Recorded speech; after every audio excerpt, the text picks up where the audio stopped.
The reprint problem in Magic the Gathering, it's rearing its ugly head again, and I think a lot of people are forgetting where we came from. This has been a problem that's been around for years, ever since really 2020 with the card I'm going to discuss later on.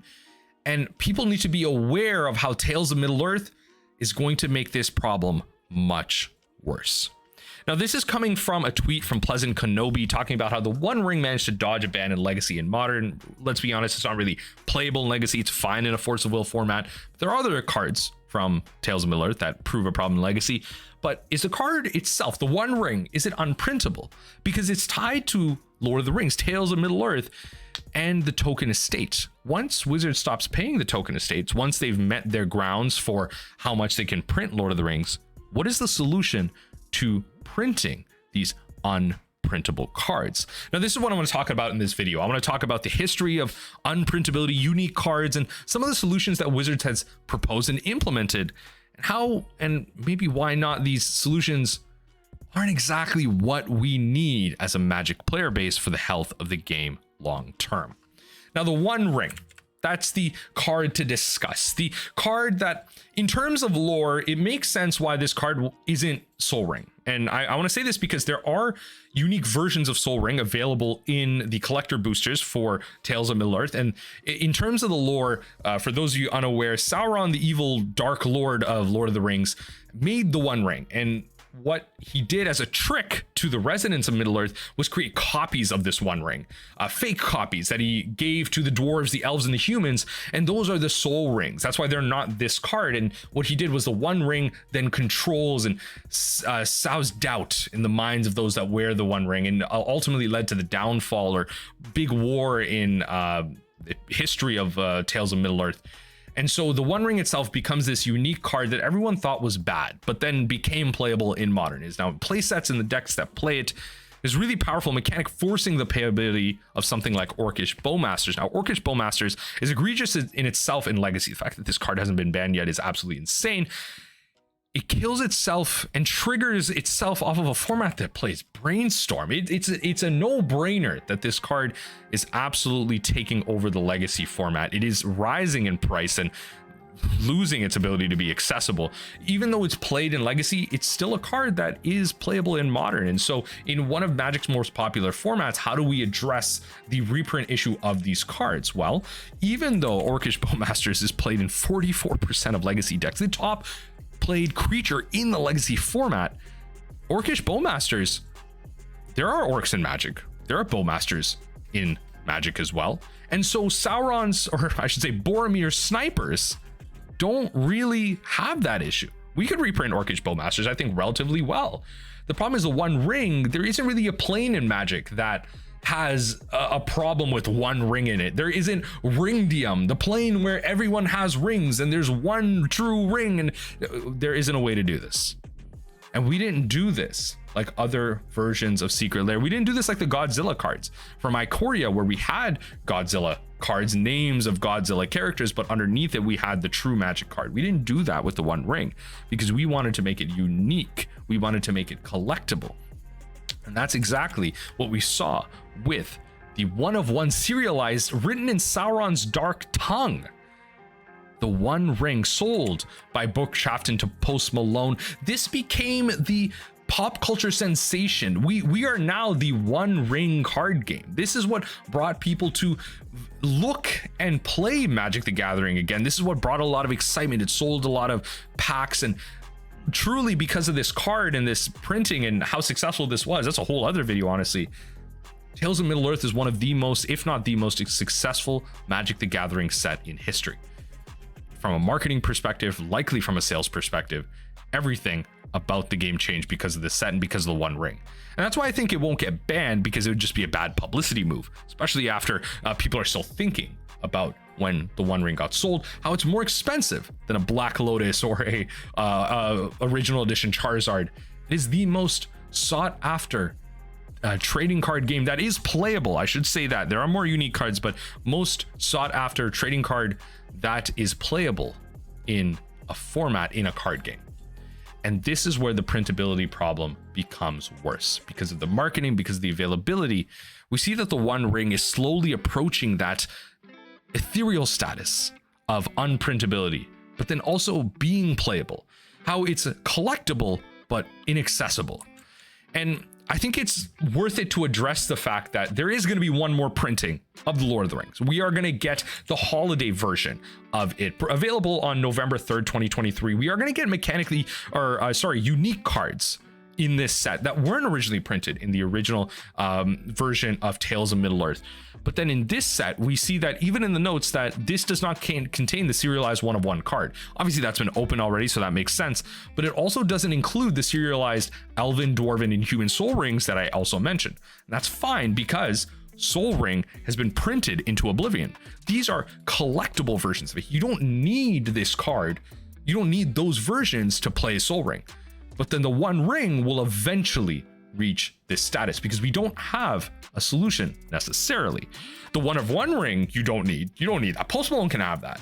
I have my own version of the One Ring that is now in print and is accessible for now, although albeit expensive, but I can still buy this card. But this is where we start seeing how, if we spin our wheels a little bit, the problem long term, as I mentioned at the beginning of the video, once the token estate, once the IP rights run out with the One Ring, what is our solution? And we came across this mechanically unique perspective relatively recently, within the last 3 years. In 2020, we saw the printing of Rick Steadfast Leader from Secret Lair Walking Dead. Now, Secret Lair Walking Dead was probably one of the more unifying factors of all Magic players. It was just everyone hated it from a playability, price, and accessibility of the Magic game in general. Rick Steadfast Leader is the poster child of this because it was seen as the most playable version of this card. It was a human legendary that helped other humans, so sought after in Commander potentially, and again playable in Legacy and Vintage, where we saw Pro Tour champion Greg Orange 5-0 with this just days after it was available on MTGO. Just solidifying this, and it just really showed that the card works. The card can win games, and the card does just go wide in a massive board against Liliana the Veil and win leagues with 5-0s. And so the card is playable. The card is a problem because of that, because it was only available in the Secret Lair that I'm showing you. And that's why everyone was mad. This card at the time didn't have a reprint solution. And I think because of that aggression, the frustration that people had, Wizards had to come up with a solution that was Universes Within. Now, Universes Within led to the solution, but this was the naming of it. So Universes Within, if we kind of move forward, led to the printing of Greymond Avacyn Stalwart. Now, Universes Within, as we'll see in a second, is the naming convention that Scryfall adopted, but then eventually Magic the Gathering and Wizards adopted as the Secret Lair cards that are mechanically unique. Greymond then became the proposed Secret Lair drop that would replace the Universes Within card that would replace Rick Steadfast Leader, because if you'll notice, Greymond is the exact same mana cost, power, toughness, and really types as Rick Steadfast Leader. It is the same card, except it has a different name, which is also frustrating in itself. But the meme of this card, outside of being called Universes Within, Universes Beyond, is the fact that Greymond, as of the recording of this video, isn't even available. Rick Steadfast Leader was printed in 2020, in 2023, 3 years later, as of the recording of this video, the solution to Rick Steadfast Leader is still not available. Now, I will give Wizards props here.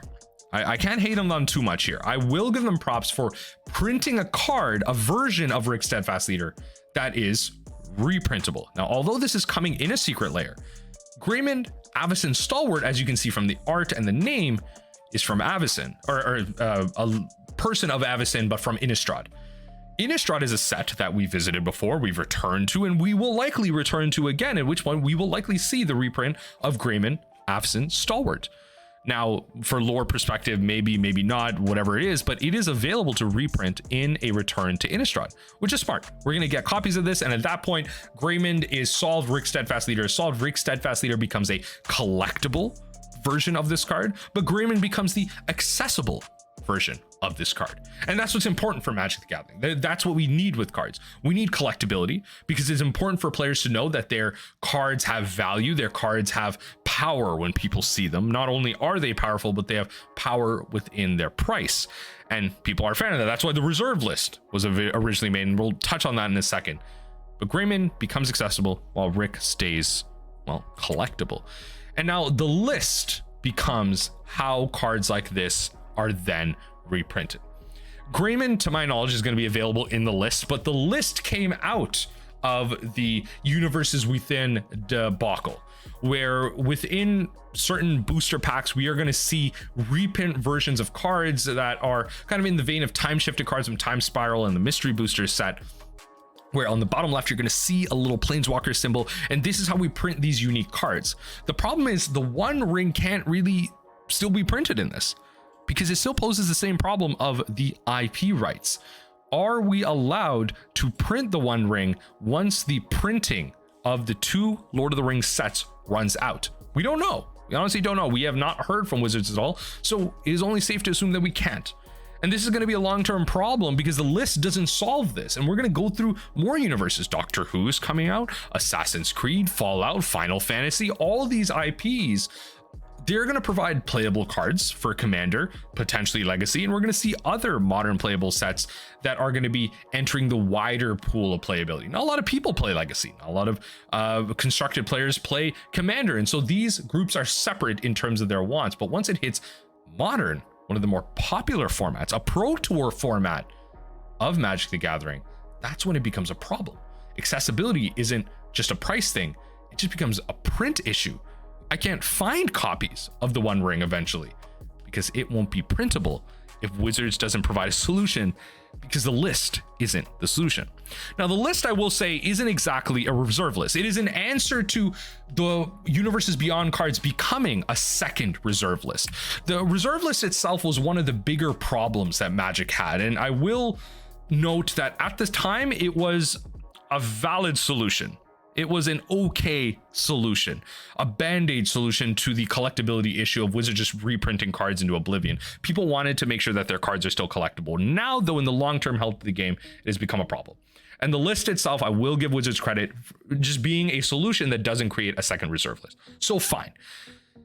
But we are still doing that with these IP unique cards.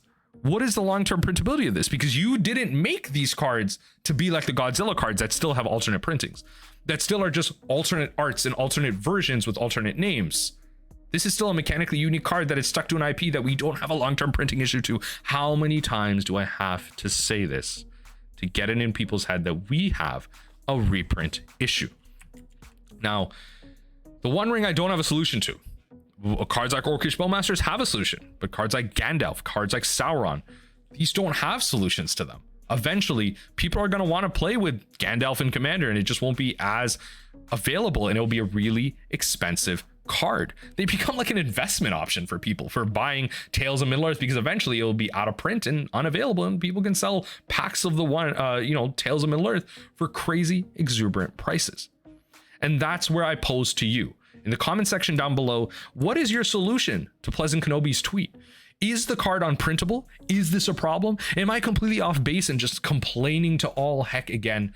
Or is the reprintability issue, especially with our more kind of the deeper dive into the Universes Beyond sets next year with, again, as I mentioned, Doctor Who, Final Fantasy, Assassin's Creed, and Fallout, is this going to become a larger issue that we don't have a problem for, that we need to ride against for Wizards to create a solution for, and just give us some assurance that we can have long-term access to these cards? You can ban them, you can do what you want with them, but I want to know that I have access to this card should I want it in the future, especially if it's playable.